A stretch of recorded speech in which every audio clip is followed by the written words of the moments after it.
Bismillahirrahmanirrahim. Assalamualaikum warahmatullahi wabarakatuh. Saya Luciana Saputri dari kelas 4A Grade B Manajemen S1 STIE Yasa Anggana Garut. Pada kesempatan kali ini saya akan menyampaikan penjelasan atau pemahaman sedikit tentang rekrutmen dan seleksi yang merupakan sebagai salah satu tugas dari mata kuliah Manajemen Sumber Daya Manusia. Baik, langsung yang pertama yaitu rekrutmen. Apa itu rekrutmen? Rekrutmen adalah proses menemukan dan menarik para pelamar yang memenuhi syarat untuk dipekerjakan. Nah, proses rekrutmen ini harus dilakukan secara efektif dan efisien, serta harus dibarengi dengan kemampuan organisasi dalam mempertahankan para karyawan terbaik. Proses rekrutmen ini diawali dengan pencarian para pelamar dan diakhiri dengan masuknya surat lamaran dari para pelamar tersebut. Nah, ada beberapa hambatan dan tantangan yang mungkin saja terjadi dalam proses rekrutmen ini. Di antaranya, yang pertama rencana strategik dan sumber daya manusia, yang kedua biaya, yang ketiga insentif, yang keempat kondisi lingkungan, yang kelima kebiasaan perekrut, dan yang terakhir yaitu kebijakan organisasi. Nah, sekarang apa sih tujuan dari proses rekrutmen? Dalam praktiknya, pelaksanaan rekrutmen memiliki beberapa tujuan yang ingin dicapai oleh perusahaan tersebut. Di antaranya, yang pertama misalnya memperoleh sumber tenaga kerja yang berpotensial. Artinya, yang melamar ke perusahaan tersebut harus benar-benar pelamar yang memiliki potensi, skill, kreatif dan jumlah serta kualitas yang diharapkan oleh perusahaan tersebut. Nah, yang kedua yaitu memperoleh sejumlah pelamar yang memenuhi kualifikasi. Yang ketiga, menentukan kriteria minimal untuk calon pelamar.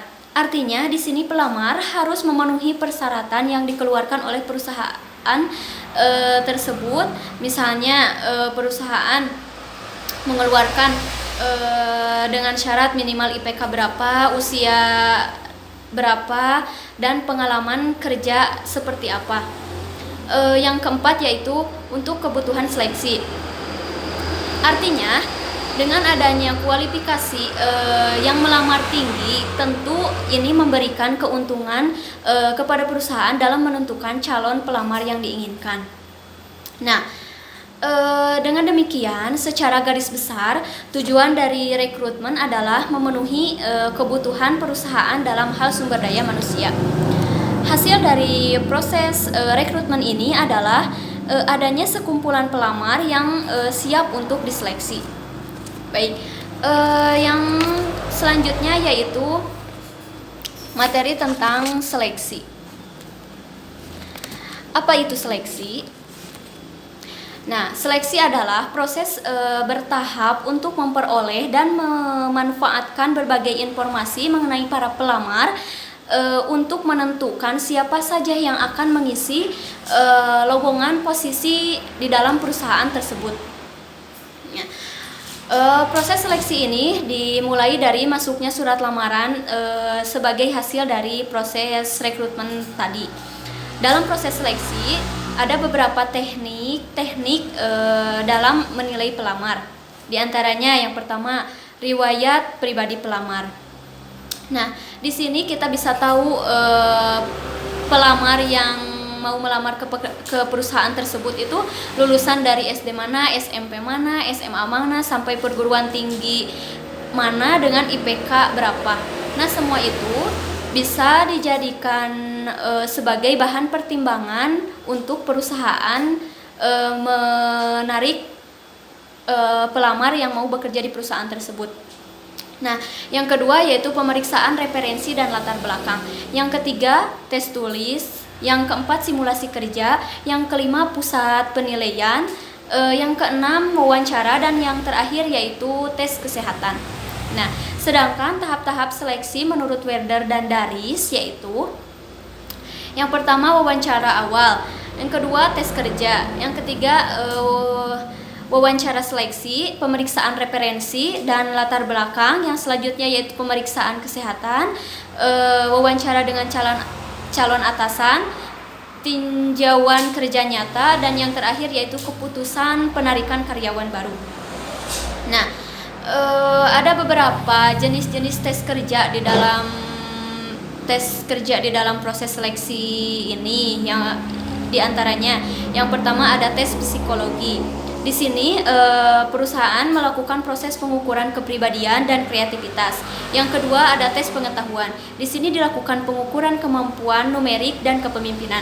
Yang ketiga yaitu tes kinerja. Di sini dilakukan pengukuran koordinasi fisik dan pemenuhan tuntutan kerja. Dan yang terakhir ada tes sikap. Di sini dilakukan pengukuran kejujuran. Nah, selanjutnya ada beberapa kebiasaan kesalahan yang dilakukan oleh para peserta atau pelamar dalam tahap wawancara, yaitu yang pertama tidak serius, yang kedua pelamar berbicara terlalu banyak, yang ketiga pelamar tidak mendengarkan, dan yang terakhir pelamar tidak adanya persiapan diri. Nah, hasil dari proses seleksi ini yaitu adanya keputusan untuk menarik karyawan baru.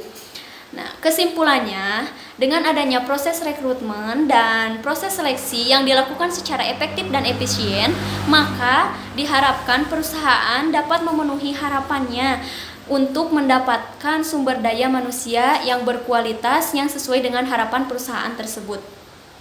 Baik,